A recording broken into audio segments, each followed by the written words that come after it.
দেখো ৪৮ দেশের world cup সেটা হয়তো একটু বোরিং হওয়াটা এক্সপেক্টেড ছিল, কিন্তু তার থেকে একটু কম বোরিংই হয়েছে। যদিও বেশ কিছু মসলা ওয়ার্ল্ড কাপে আমাদের হাজির ছিল। গ্রুপ স্টেজ অতিক্রম করে আমরা আপাতত নকআউটসের দিকে পা বাড়াচ্ছি। আজকে রাত্রি 12:30 থেকে নকআউট শুরু হয়ে যাবে।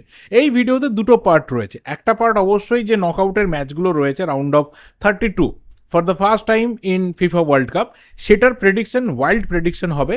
এবং তার সাথে আপাতত কোন টিম ফেভারিটস এবং কোন টিমকে ডার্ক হর্স মনে হচ্ছে গ্রুপ স্টেজ দেখার পর, সেই নিয়ে কথা বলবো। ছোট করে বলবো, সংক্ষেপে বলবো। আর বহুদিন পর ফুটবলে ভিডিও, বহু মাস পর বোধহয় ফুটবলে ভিডিও, বাট সাচ্চা প্রমিস এবার থেকে রেগুলার ভিডিও আসবে। যারা ছেড়ে গেছিলে তারা অবশ্যই সাবস্ক্রাইব করে দিও, যারা নতুন দেখছো তারাও প্লিজ চ্যানেলটা সাবস্ক্রাইব করে দিও। দেখো, প্রথমে একটু ওয়াইল্ড প্রেডিকশন হয়ে যায়, কারণ রাউন্ড অফ 32 এর প্রথম যে ব্র্যাকেটগুলো রয়েছে সেটা হচ্ছে Germany, Paraguay, France, Sweden.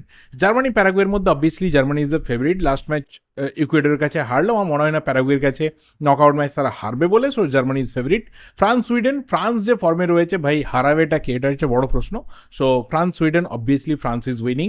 And পরের ব্র্যাকেট অবশ্যই সাউথ আফ্রিকা, কানাডা, যেটা আজকে রাত্রিরে ম্যাচ রয়েছে। সো আই গেস কি Canada is the favourite, but south Africa অবাক করে দিতে পারে, অবাক হওয়ার কিছু থাকবেও না সেখানে, বাট কানাডা ইজ ফেভারিট আমার কাছে। নেদারল্যান্ড, মরক্কো, নেদারল্যান্ডের জন্য খুবই টাফ একটা অপোনেন্ট। মরক্কো গতবার কী করেছিল আমরা জানি, সেমিফাইনাল অব্দি একটা ম্যাজিক্যাল জার্নি তাদের ছিল, বাট নেদারল্যান্ডের এবারের টিমটাকে অনেক বেটার লাগছে, অনেক বেটার শেপে তাদেরকে দেখা যাচ্ছে। So I guess, I hope কি নেদারল্যান্ড এই ম্যাচটা জিতবে, মরক্কোকে হারাবে। পরের ম্যাচটা বা পরের ব্র্যাকেটটা অ্যাকচুয়ালি রয়েছে Portugal, Croatia.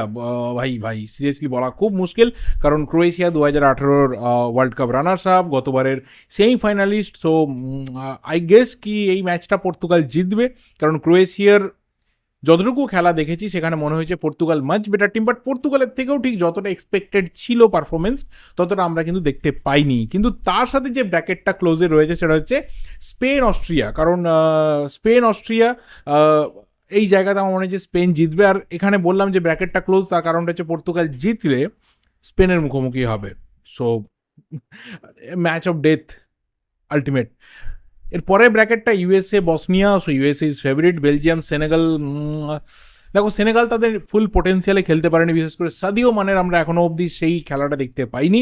Belgium golden generation ছেড়ে আপাতত প্রচুর সিনিয়র প্লেয়ার, তারা গোল্ডেন থেকে রিটায়ার্ডের এজে এসে গেছে, বাট বেলজিয়াম ইজ ফেভারিট আমার কাছে। Brazil, Japan. জাপান ভাই আমাদের এশিয়ার লাস্ট প্রতিনিধি, আর কেউ নেই এশিয়ান কান্ট্রি থেকে। এএফসি কন্টিনেন্টাল ব্যাপারটাকে ধরলে অস্ট্রেলিয়া রয়েছে, বাট সাবেক এশিয়ান দেশ ধরলে কিন্তু শুধুমাত্র জাপানই রয়েছে নকআউটে। বাট ব্রাজিল, আমাদের ব্রাজিল, যাকে আমি সাপোর্ট করি, সো ব্রাজিল এই ম্যাচটা অবশ্যই জিতবে, জেতা উচিত। আইভরি কোস্ট এবং নরওয়ে। দেখো, নরওয়ে অবভিয়াসলি খুব ভালো খেলেছে, বাট লাস্ট ম্যাচটা ফ্রান্সের এগেনস্টে এত চেঞ্জেস কেন? হয়তো প্লেয়ারদেরকে রেস্ট দেওয়ার জন্য। আইভরি কোস্টে বেশ কিছু ভালো প্লেয়ার রয়েছে, বাট আই হোপ কি নরওয়ে এই ম্যাচটা জিতবে। Mexico, Ecuador. Mexico is favourite, অসাধারণ গেছে ওদের রান। কিন্তু England, DR Congo. Obviously England যা টিম রয়েছে ভাই, আলাদা করে বলার মতো কিছু নেই। Argentina, Cape Verde. দেখো, কেপে ভার্দে যা করেছে, মানে ডেবিউটেন্ট এবং 1.5 লাখের একটা দেশ, স্পেনকে আটকে দিয়েছে, উরুগুয়েকে আটকে দিয়েছে, সৌদি আরবের সাথে ড্র করেছে, and right now they are facing the world champion Argentina. মানে দেখো, একটা দেশ যারা খেলতে আসছে, তাদের গ্রুপে ফর্মার ওয়ার্ল্ড কাপ উইনাররা রয়েছে, উরুগুয়ে অ্যান্ড স্পেন। তারপরেও তারা সেই গ্রুপটা সেকেন্ড হচ্ছে, তারা মিট করছে আর্জেন্টিনাকে, তারা মিট করছে মেসিকে। মানে এটা একটা স্বপ্নের ওয়ার্ল্ড কাপ। মানে এর থেকে ভালো ওয়ার্ল্ড কাপ ডেবিউ আর অন্য কোনো দেশের এর আগে আছে কিনা জানি না, ভবিষ্যতে হবে কিনা সন্দেহ থেকে যাচ্ছে। বাট আর্জেন্টিনা অবভিয়াসলি জিতবে। আর্জেন্টিনা যে ফর্মে রয়েছে, স্পেশালি মেসি যে ফর্মে রয়েছে, মনে হয় না কেপ ভার্দে কোনোভাবে মানে ব্যাগড়া দিতে পারবে বলে। বাট কেপ ভার্দে কিন্তু যা কিছু অ্যাচিভ করেছে, এটা ইতিহাসের পাতায় লেখা থাকবে। নেক্সট অবশ্যই রয়েছে অস্ট্রেলিয়া, ইজিপ্ট। এখানে Egypt is favourite because of Mo Salah. কতটা ফিট হয়ে নামবে সেটা একটা প্রশ্ন, বাট আরও অনেক ম্যাচ উইনাররা রয়েছে, তারা কিন্তু ম্যাচ বার করে দিতে পারবে। Switzerland, Algeria. Obviously Switzerland is favourite. Colombia, Ghana. Obviously Colombia is favourite, এবং কলম্বিয়াকে যথেষ্ট পরিমাণে ভালো লেগেছে। এটা আমার ওয়াইল্ড একটা প্রেডিকশন। এটা শেষ হয়ে যাওয়ার পর পরে রাউন্ড অফ 16-এর প্রেডিকশন হবে। এবার যদি আসি যে কারা আমার কাছে টপ ফেভারিট আর কাদেরকে মনে হয়েছে ডার্ক হর্স গ্রুপ স্টেজের ম্যাচ দেখে, তাহলে ডার্ক হর্সের আমি 3টে দেশের কথা বলবো। এক হচ্ছে পর্তুগাল, 2 হচ্ছে নেদারল্যান্ড, 3 হচ্ছে কলম্বিয়া। 3টে দেশের মধ্যে কিন্তু পোটেন্সিয়াল দেখা গেছে অনেক ভালো কিছু করার।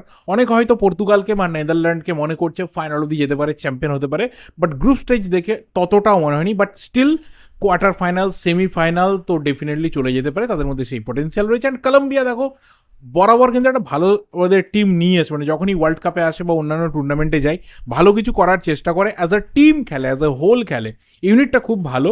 এবং কালকে রাত্রের ম্যাচটা আমরা দেখেছি যে পর্তুগালকে পুরো নাস্তানাবুদ করেই ছেড়ে দিয়েছিল, জিততে জিততে অলমোস্ট হয়নি, জাস্ট ওই পায়ের এইটুকু গ্যাপের জন্য কিন্তু ওই গোলটা বাতিল হয়েছিল।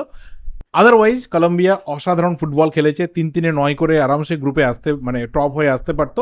তো কলম্বিয়াকেও আমার কিন্তু ডার্ক হর্স লাগছে, যারা অনেক দূর যেতে পারে তাদের মধ্যে পসিবিলিটি রয়েছে। এর পরের দেশটা, মানে এর পরে যে টপ 5 ফেভারিটস রয়েছে তার মধ্যে প্রথম যে দুটো দেশের কথা বলবো, তাদেরকে নিয়ে এক্সপেকটেশন থাকলেও তারা তাদের ফুল পোটেন্সিয়ালে কিন্তু লাস্ট কয়েকটা ওয়ার্ল্ড কাপে নিজেদের দিতে পারেনি সবটা, ইংল্যান্ড এবং ব্রাজিল। দেখো ইংল্যান্ডের ব্যাপারটা হচ্ছে যে একটা কোথাও কার্ডস যা কিছু রয়েছে যদি কেউ মানে তো মানে ভালো কথা, আদারওয়াইজ আমার মনে হয় না এই ধরনের কিছু ব্যাপার আছে বলে। But as a whole, as a unit, as a team আমরা কখনো ইংল্যান্ডকে সেই পারফরমেন্সটা করতে দেখিনি। এইবারে সেটা অনেক চেঞ্জ লাগছে এবং টমাস টুকালকে দেখে মনে হচ্ছে is doing really good job in the dressing room, এবং সেটা কোথাও মাঠের মধ্যে কিন্তু রিফ্লেক্টও দিচ্ছে। অ্যান্ড তার পাশাপাশি অবশ্যই ব্রাজিল, দেখো ব্রাজিলকে নিয়ে গোটা বিশ্বে একটা আলাদা এক্সপেকটেশন রয়েছে। মানে ব্রাজিল আর্জেন্টিনা বোধহয় একমাত্র দুটো দেশ যেখানে বিশ্বের প্রত্যেকটা কোণাতে তাদের সমর্থকরা রয়েছে, because of the name, because of the Legacy. But Brazil সেই জায়গাতে গত 5টা ওয়ার্ল্ড কাপে কাছাকাছি পৌঁছতে পারেনি। আমার মনে হয় যে এইবারে সেই চান্স অনেক রয়েছে, but injury is a big factor. পরপর প্লেয়ারদের ইনজুরি হয়েছে, ফিটনেসের সমস্যা রয়েছে, কিন্তু কোথাও ব্রাজিলকে অনেক দিন পর as a team, as a whole, as a unit খুব ভালো লাগছে, কম্বিনেশন খুব ভালো লাগছে। মাঝমাঠ এবং ডিফেন্সে যতটুকু প্রবলেম রয়েছে কার্লো অ্যাঞ্চেলোত্তি রিকভার করে নিলে সেটা কিন্তু ভালো হয়ে যাবে। এবং কার্লো অ্যাঞ্চেলোত্তিকে আমরা জানি যে অ্যাজ আ কাপ যখন কম্পিটিশন হয়, যখন একদমই রাউন্ড রবিন ফরম্যাট, নকআউট ফরম্যাটে হয়, তখন কিন্তু কার্লো অ্যাঞ্চেলোত্তির যে ধরনের ডিসিশন, যে ধরনের স্ট্র্যাটেজি, সেটা কিন্তু একটা টিমকে অনেক দূর এগিয়ে নিয়ে যেতে পারে। তো বড় বাজি ব্রাজিলের ক্ষেত্রে কিন্তু কার্লো অ্যাঞ্চেলোত্তি। এর পরে যে দেশটার কথা বলবো সেটা হচ্ছে কিন্তু স্পেন। দেখো স্পেন এর পরের রাউন্ডে গিয়ে সম্ভবত পর্তুগালের সাথে মিট করবে, যেটা একটা ম্যাচ অফ ডেথ হতে পারে। তো কারা আগে যাবে, কারা ছিটকে যাবে, তার জন্য অনেক কিছু ওয়েট করে থাকবে। বাট স্পেনের মধ্যে ফুল পোটেন্সিয়াল রয়েছে। তুমি ইয়াংস্টারদের কথা ধরো, এক্সপিরিয়েন্সড প্লেয়ারদের কথা বলো, সব কিছু কিন্তু মিলেমিশে একাকার। এবং বার্সেলোনা থেকে এত প্লেয়ার রয়েছে এই স্কোয়াডটাতে যারা একে অপরকে খুব ভালো করে চেনে, নিজেদের মধ্যে বোঝাপড়া অসাধারণ লেভেলে। তার পাশাপাশি এই টিমটা কিন্তু অনেক দিন ধরে একসাথে রয়েছে, এবং সেই 2008, 10, 12 যে স্পেনের ঝলক সেটা কিন্তু আমরা এই টিমটার মধ্যে দেখতে পাচ্ছি। এবং দেলা ফুয়েন্তে তিনি খুব বেশি পরিবর্তন করেন না, খুব বেশি পরীক্ষা নিরীক্ষা করেন না, তার একটা প্রপার সেট আপ রয়েছে, সেখান থেকে তিনি রেজাল্ট বার করে আনেন। তো স্পেন অনেক দূর যেতে পারে যদি পর্তুগালের যে ধাক্কাটা রয়েছে সেটাকে তারা টপকে যেতে পারে। এবং পর্তুগাল বা ক্রোয়েশিয়া যে আসুক না কেন নকআউটসে মুখোমুখি, সেইটুকু টপকে গেলে কিন্তু স্পেনকে আটকানোটা খুব চাপ হয়ে যাবে। অ্যান্ড ফাইনাল যে দুটো দেশ সেটা অবশ্যই বুঝতে পারছো, ফ্রান্স অ্যান্ড আর্জেন্টিনা। দেখো আর্জেন্টিনা ওয়ার্ল্ড কাপ চ্যাম্পিয়ন, তারা যেভাবে নামার দরকার সেইভাবেই নেমেছে। From the first match to the third match যে পারফরমেন্স দেখিয়েছে, এবং মেসি ম্যাজিক আমরা যেভাবে দেখেছি অলমোস্ট একার হাতে প্রথম দুটো ম্যাচের পর, কিন্তু কালকে রাত্রিরেও চেঞ্জে নেমে একার হাতে তারপর ম্যাচকে ধরেছে। বাকি প্লেয়াররা তারাও কিন্তু অসাধারণ লেভেলে পারফরমেন্স দিচ্ছে, এবং স্ক্যালোনি তিনি নিজেই বলেছেন যে উইদাউট মেসিও আমার টিম যা রয়েছে তারা কিন্তু জেতার মন্ত্র পেয়েছে, তারা কিন্তু জেতার রসদ পেয়েছে।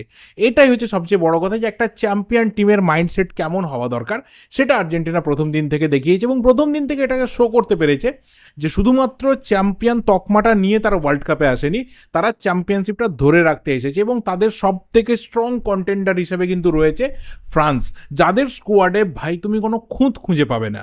ডিফেন্স, মাঝমাঠ, ফরওয়ার্ড, একটা স্বপ্নের টিম, একটা গোল্ডেনের থেকেও আমি বলবো যে একটা ডায়মন্ড জেনারেশন তাদের রয়েছে।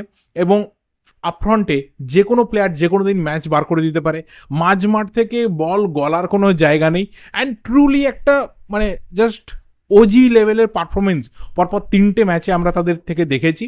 এবং আমার পার্সোনালি মনে হয় যে আবারও হয়তো যেভাবে ব্র্যাকেট তৈরি হয়েছে, ফ্রান্স আর্জেন্টিনা ফাইনাল হলেও হতে পারে, যদি না ফ্রান্সকে ওই দিক থেকে আর আর্জেন্টিনাকে এই দিক থেকে কেউ আটকাতে পারে। তোমাদের কি মনে হয় অবশ্যই কিন্তু কমেন্ট করে জানিও। আমার যা কিছু বলার ছিল আমি বললাম। আই গেস ভিডিওটা ভালো লেগেছে, লাগলে অবশ্যই লাইক করো, শেয়ার করো। দেখা হবে পরের ভিডিওতে। টিল দেন চ্যানেলে অবশ্যই নতুন হলে চ্যানেলটা সাবস্ক্রাইব করো। Thank you, goodbye and good night.